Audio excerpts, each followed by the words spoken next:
Tay Tomas, malakas ang bagyo. Safe ka rito, no? Hindi mo na kailangang mag-evacuate, no? Ayun. Oh, kamag-anak mo pala si Romeo Vasquez. Kaya pala poging-pogi mo, Tay Tomas, ha? May lahing artistahin ka pala, ha? Hindi naman po. Ha?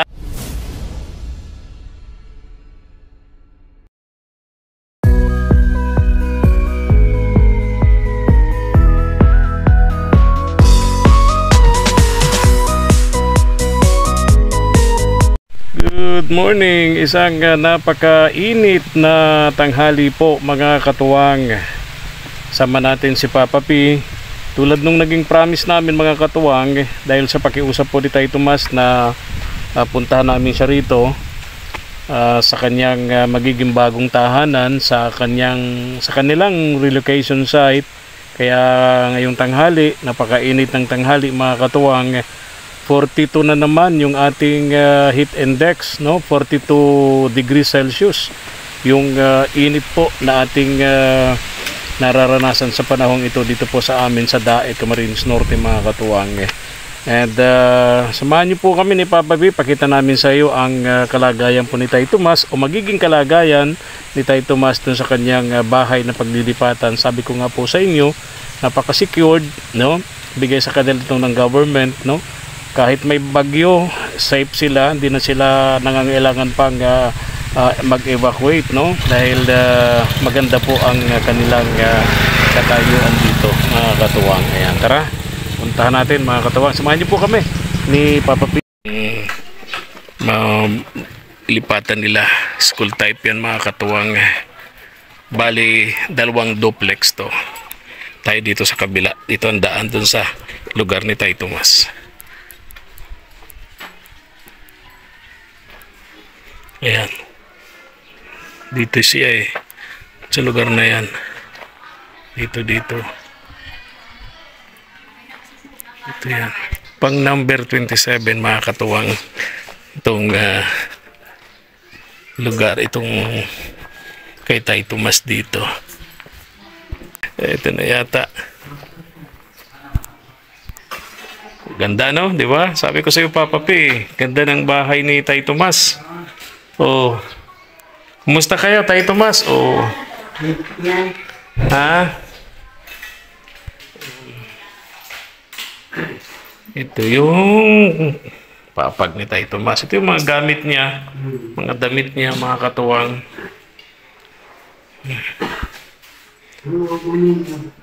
Pang number 27. Ito, may CR ito si Tay Tomas. Oh. Kaya galing. Masasabi mo, Papa P, sa bagong bahay ni Tay Tomas? Ang ganda Tatay Tomas, ng panibagong tahanan. Ha?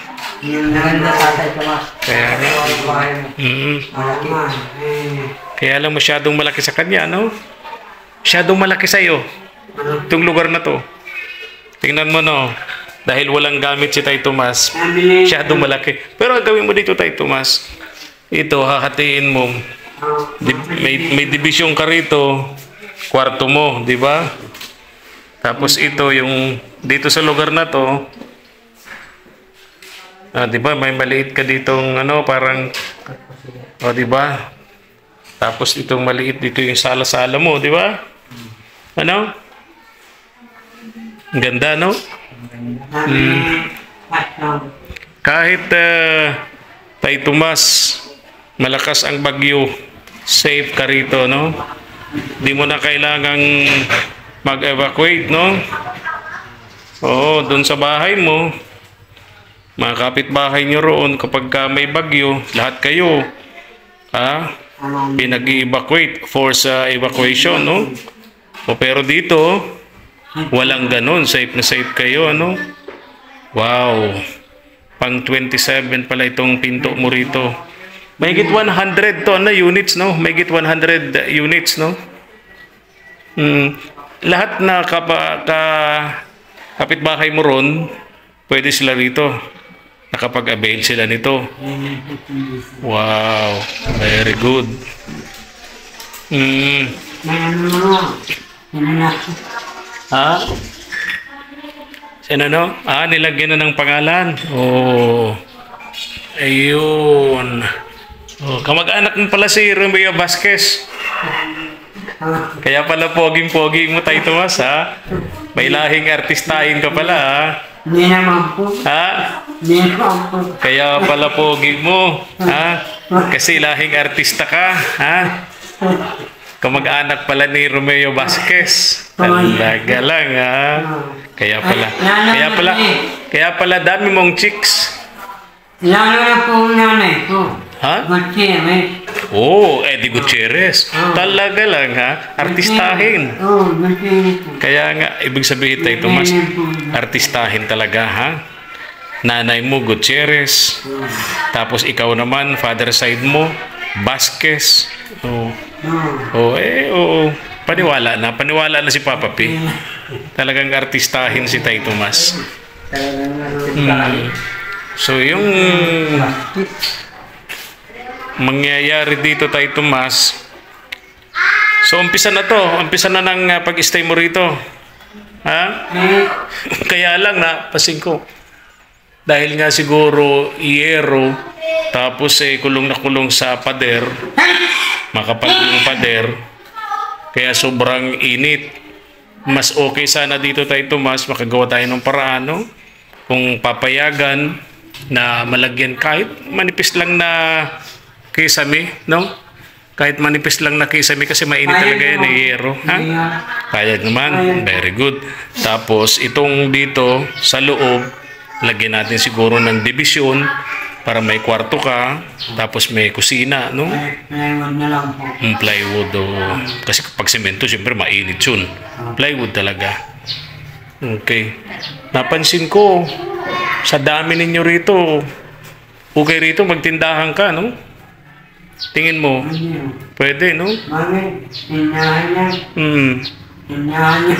Marami.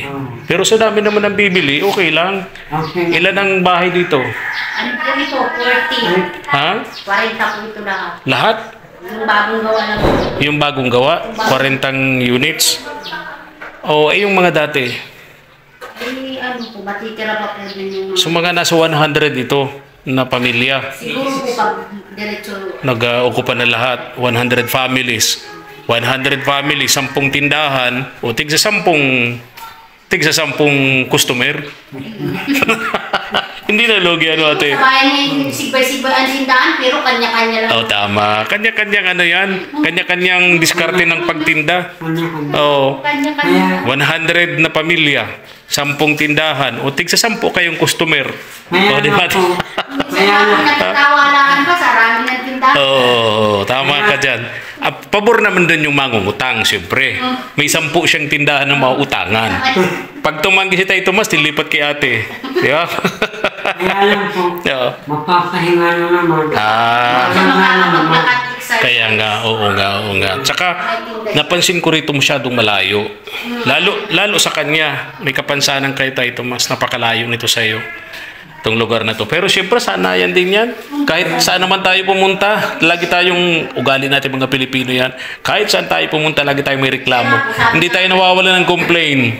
Di ba? Lang po kayo. Ha? Maano lang po kayo. Madasal. Siyempre, huwag natin kalilimutan yun. Tama. Huwag natin kalilimutan yun. Walang ibang makapagbibigay sa atin ng solusyon sa mga problema natin, no? Laging si Lord. So paano ito ngayong ate, naglipat na kayo rito? Nakalipat na kayo? Hindi pa po. Papakabit muna po namin yung kurite. Okay. Taga doon din kayo sa may lugar ni Tay Tomas? Kasi lang po dito lang po sa akin sa isang pinito. Okay. Ito lang dito lang sa'yo. Pero din ka din sa lugar na sa Mati ka din, doon sa lugar? Inaanak ko okay. yan. Inaanak mo. Ako po yung ano jaga natin, yan ang nangyari. Oo. Ikaw yung binibida lagi ni Tay Tomas. Yan ang... Na inaanak niya na... Ako yung nagsakay ng mga... Pagka nagugutom daw siya, nagdadala ka ng pagkain sa kanya. Pag alam mo daw na wala siyang pagkain, mahina yung racket niya dun sa kanto nung mall, sa may Gemma Glen, no? Doon ako sa kanya nakain. Doon. Yan, tagaloso ko. O, ilan ang inaanak mong ganyan? Sana nag-ipon ka ng maraming ganyan na inaanak, no? Mga ilang inaanak na ganyan? Marami ko. Marami. Very good yun. Alam mo, kapag ka nag-iisa ka talaga sa buhay, kailangan mag-ipon ng maraming kaibigan, maraming sabihin nating inaanak, tulad ni ate, di ba? Mabuting inaanak, di ba? Hindi ka pinababayaan.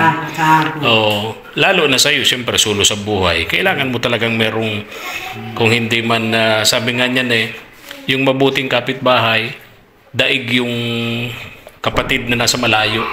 Sa oras ng pangangailangan, walang ibang dadamay, yung kapitbahay.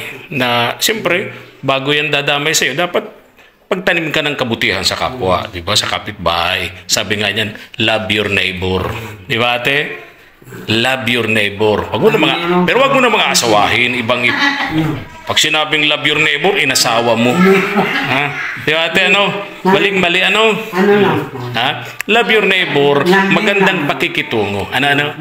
Lambing lang. Kasi chikboy ka Alam mo, chikboy ka Alam mo, ate, artistahin to Mother and father side nito. Vasquez, Gutierrez. Lahing artistahin to Itong ninong mo, artistahin. Di pa kailan ka magsisimula dito na mag-stay? Nandito na mga gamit mo, dito na ang papag mo, nandito na ang higaan ni Tay Tomas, nandito na yung mga damit niya, Tapos nandito na yung plato niya, bigasan ni Tay Tomas, di lamesa niya. Kaya kumbaga doon sa bahay na yun, wala ka nang gamit doon. Wala na. Oo, dito na. Ang nandun na lang po yung kotson saka yung ulan.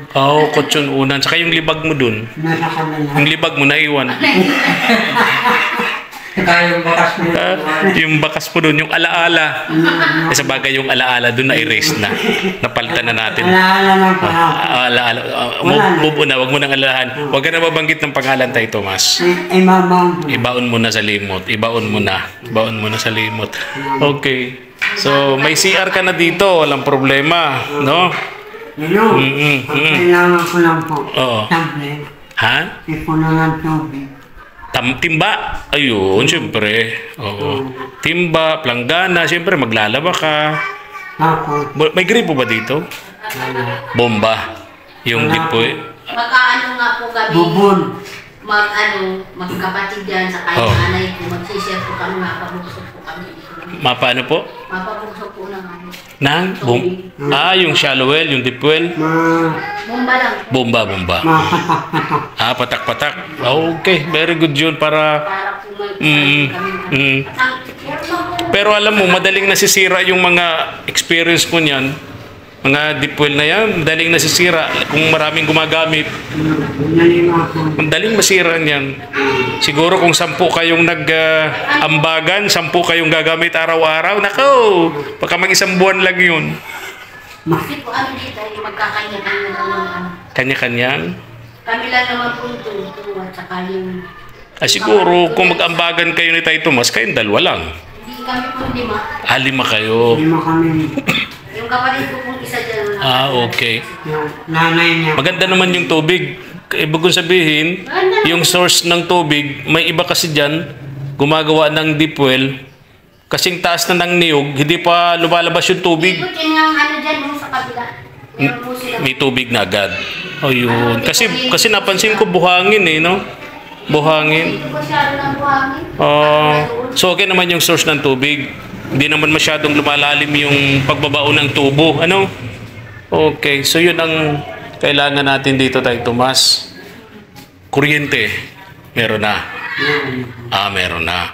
So wala ka ng problema, tubig na lang talaga, Kailangan mo ay deep well, Deep well na lang.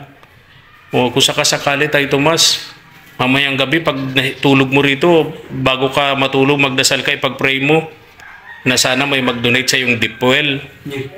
Deep well, Iba yung bomba ng tubig, Oo, para pagbalik ko, bit-bit ko na. Salubungin mo ako sa kanto. Oo, kasi mabigat yun eh. Mabuhat. Kaya mo si Kuya. Ito. baka, oo, baka hindi kayanin. Hindi kayanin mo. Baka sabi ko po, Mm. baka may luma akong nangama. Jorabox. Oo nga naman, mga katuwang. Walang lalagyan ng damit si Tay Tomas. Ito yung damit niya, oh. Wala pong lalagyan ng damit niya. Kaya nakalagay na lang po sa sako. Nakalagay sa... Ano yun, Tay Tomas? Ano yun? Damit din? Labahan mo. Ha? Mga brief mo? May nagkalay doon may. Kala ko mga brief ni Tay Tomas na labahan. Oo. Oh, so Jorabox. Tapos kung sakasakali may katuwang tayo abroad na makapansin sa'yo, mabigyan tayo ng deep well. Kaya lang syempre, yung deep well, pagli-labor pa tayo doon, kukuha tayo ng mga tao ro na maghuhukay, di ba? Magbabaon ng tubo, bibili tayo ng tubo, ibang materyales, no? Yung kasi pagbabaon yan ng tubo, hanggat hindi nakakakuha ng tubig, sige lang baon ng baon. Try and try before you die. Ganun talaga, no? Oo. So, pray ka mamaya ha, bago ka matulog. Na sana pagbalik ni Ninong Efren ay dala-dala ko na yung deep well mo para sasalubungin mo ako sa labasan. Hindi na, joke lang. Joke lang. Ang problema nito, pag pupunta ka dun sa work mo, paano walang biyahe rito? O mula dito sa lugar na kinatatayuan ko mga katuwang, hanggang dun sa labasan sa may eskwelahan, siguro mga 200 meters. Rough road yung dinadaanan, mabato, masukal. Yun ang inaalala ko, baka hindi mo kayanin, Tay Tomas. Lalo kung maulan, syempre madulas yun. Malusak. May mga naman po dito. Ha? May mga nag-eskwela po dito. Oo. May na anong tricycle. Oh, makikisabit ka. Pwede pong makisabit. Ay kung siyempre di ka naman papayagan ng driver na makikisabit ka, baka mamaya eh. 'Di ba? Yung katulad ni Tay Tomas, makikisabit. Ay kahit ako ang driver, natakot ako doon. Baka ako ang sumabit. 'Di ba? O mahirap na. Ewan ko si Papa P. P, ikaw ang driver, makikisabit si Tay Tomas, papayag ka? Papasakayin ko na lang at kawawa naman. O, tingnan mo na. Pero siyempre, kung may mga sakay na bata, maghahatid nga sa eskwela, paano kang sasabay? Lalo na kung sasabay, no? Tricycle yun, di makina yun. Tapos si Tay Tomas, nakasaklay, sasabay. Sasakay po. Ha? Sasakay. O, hindi ka nga makasakay, may mga sakay na bata eh. Siyempre, ang lagi mong approach, pasabay.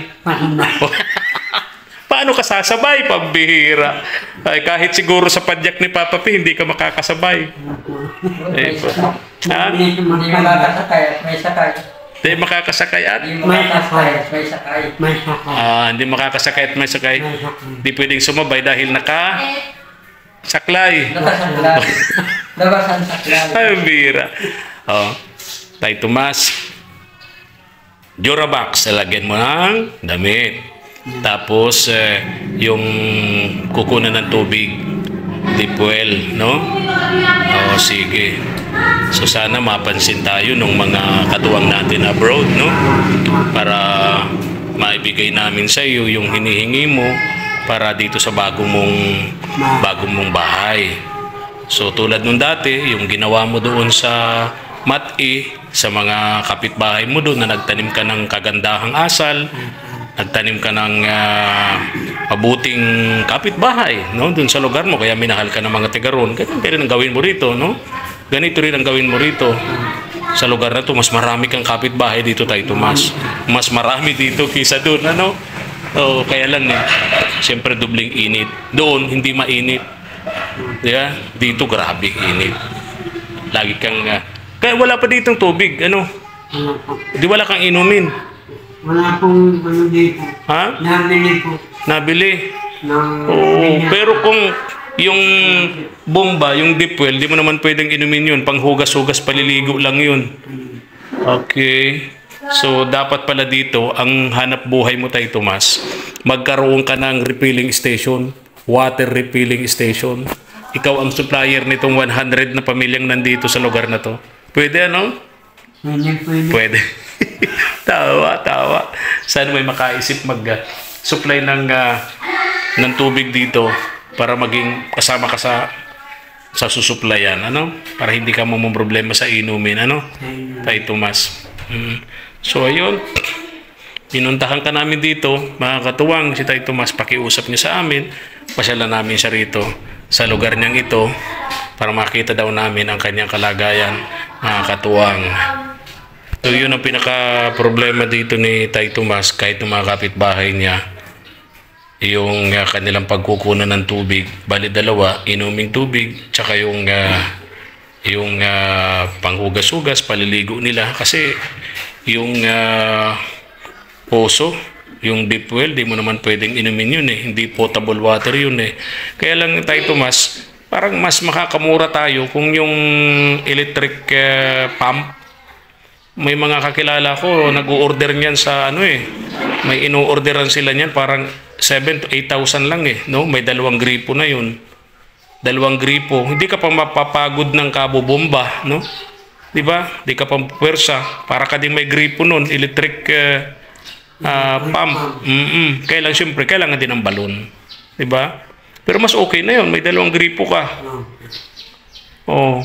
Siguro kung ako sa inyo, ilang kayo mag-aambagan, kung 5 magkakapit bahay, mas piliin nyo na yung electric pump, no? Compare doon sa poso, no? Doon sa deep well, no? Yun siguro, Tay Tomas. Di ba? O, para ka ding may gripo nun. Kaya lang, siyempre, kailangan mo din ng inumin tubig. Tulad ng sinasabi ko, hindi naman yun potable water, ano? O, paano? Punta ka pa sa work mo niyan? O dito ka na lang? Ha? Bukas ka na pupunta sa work mo. So, nakasarado na yung old house mo doon. Yung bahay mo doon. May sarado. So, anong gagawin doon? Hihintayin natin yung magigiba noon. Ha? Okay. May gigiba na doon. Pero syempre, kailan yun? Kasi gusto kong pagiba noon, nandun ako para ma-instructionan ko. Kasi hindi pwede yung bara-barang pag-iba, sayang yung mga ibang materialis na pa pwede pang magamit. Kasi kung maibebenta yun, may pera ka. Diba? Katulad ng mga yero, ilang yero yun? Siguro, nasa 15 yero yun o 10? May patanin na po nabibili? Oo, 6. Okay, 6 na yero. Isahan na lang siguro Tay Tomas. Isahang, kumbaga, kung 10 yun, isang 10 na, hindi na yung 6-6, no? O, ganito na lang siguro. Baka may kilala ako. Para kung ilang euro yun, bili na lahat, hindi yung 6-6 lang, no? Para pera, magamit mo. Baka po yung, yung iba, nagamitin nila. Para sa? Parang dirty kitchen. Okay. Good. Oh. Pwede. Para may dirty kitchen. Kasi labas luluto, Oo, tama yun. Oo, pwede nga naman. Dirty kitchen. Okay. Tama. Ang inaanak mo kasi kanina, kausap ko, kapit pinto mo lang, katabing pinto mo lang. So, very good. At least andyan yung inaanak mong mabait na lagi mong nalalapitan, Tay Tomas, alis na kami. Ha? Sige. Balik kami Tay Tomas ng mga Friday. Dala din ako ng mga kakailanganin mo, groceries mo, bigas, no? Okay. Alis na kami, ha? Binibigyan pa lang naman kita kahapon, ha? Kita pala kita kahapon, ha? Tayo kahapon, okay. Sige. Ito yung lugar nila. Yung mga kapitbahay niya.